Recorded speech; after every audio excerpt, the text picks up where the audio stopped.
A reading from the book of Deuteronomy. You shall not withhold the wages of poor and needy laborers, whether other Israelites or aliens who reside in your land in one of your towns.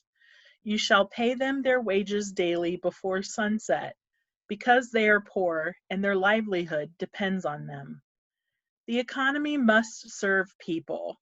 Work is more than a way to make a living. It is a form of continuing participation in God's creation. If the dignity of work is to be protected, then the basic rights of workers must be respected.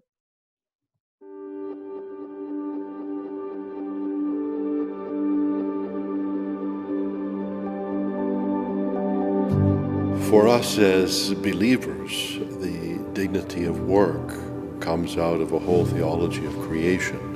In Genesis, we see that God has made creation and entrusted to us the continuation of his work. Work is God's gift to us. We're able to use the different gifts that God has given us, physical gifts, spiritual, mental gifts, to make the world a better place.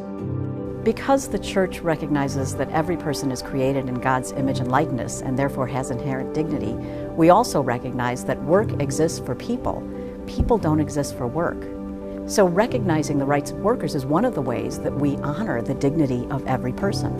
Among the things that we need to uphold are the just wage, safe working conditions, and the possibility of the worker to participate in the fruits of his labor.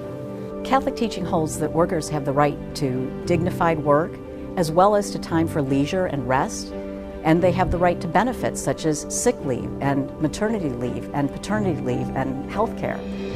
Workers have a right to adequate support in their retirement, and also to choose to form unions if that's what they'd like to do. Catholic teaching also holds that workers have responsibilities. They have the responsibility to provide a fair day's work for a fair day's wage. Managers and supervisors and employers can make decisions in their workplaces that uphold the rights of workers, that provide decent wages and a safe working environment. We have situations right here in our neighborhood where we've seen people that were not employable. And the best thing is when they can get back on their feet with the help of church and our diocesan programs that will help them find a job with meaning.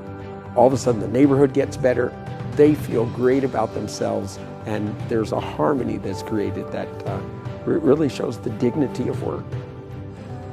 Sometimes it can be easy to forget the workers who are involved in producing the goods that we consume, so it can be helpful to think back. If you take a cup of coffee, thinking all the way back through the roasters and to the farmers who actually grew the beans, there are many workers in that process, and our decisions impact them.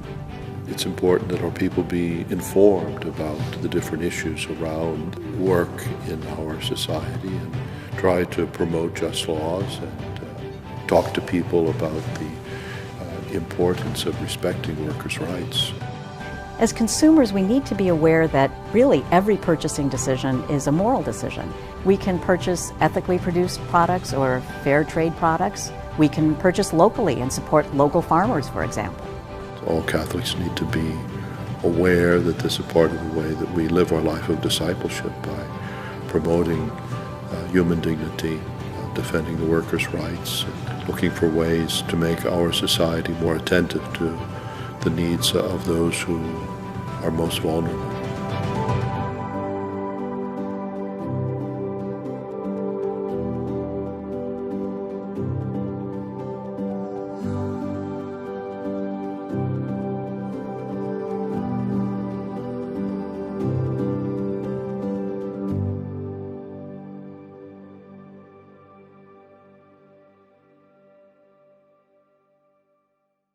For our community, that we will grow in compassion and service to people in need around the corner and across the globe.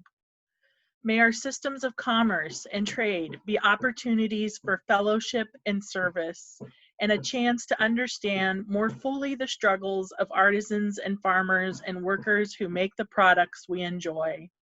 God, in your goodness, hear our prayer. for our legislators, that they may consider the struggles of the working poor and work hard to create more opportunities for living wages. God, in your goodness, Hear our prayer. for more protections and better support systems for farmers and artisans around the world who make the goods we consume. God, in your goodness, Hear our prayer.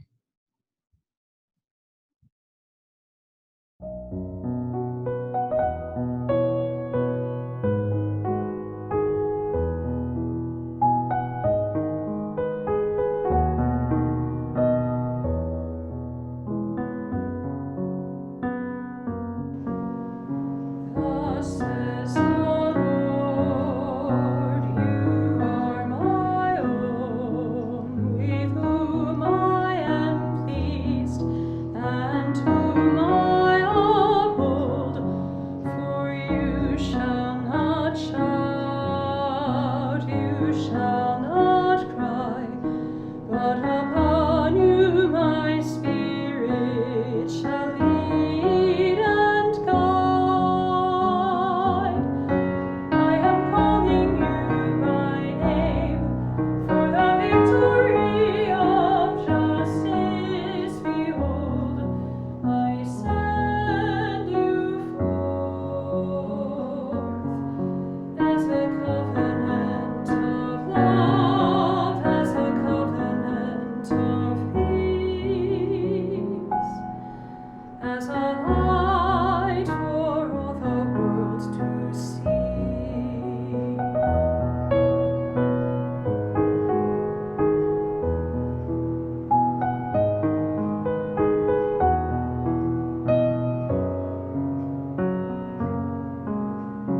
Thus says the Lord, you are my voice.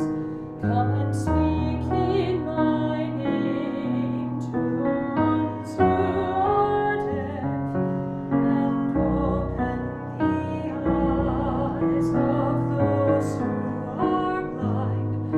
Come and free those in darkness from all that can bind.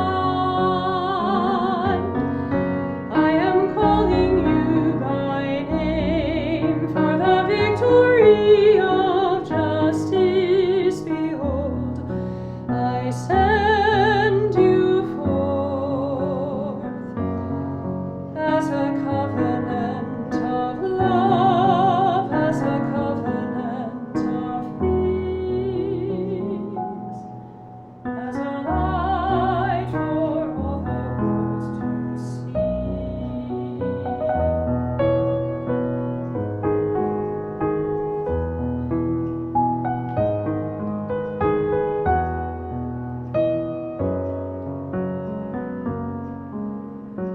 Thus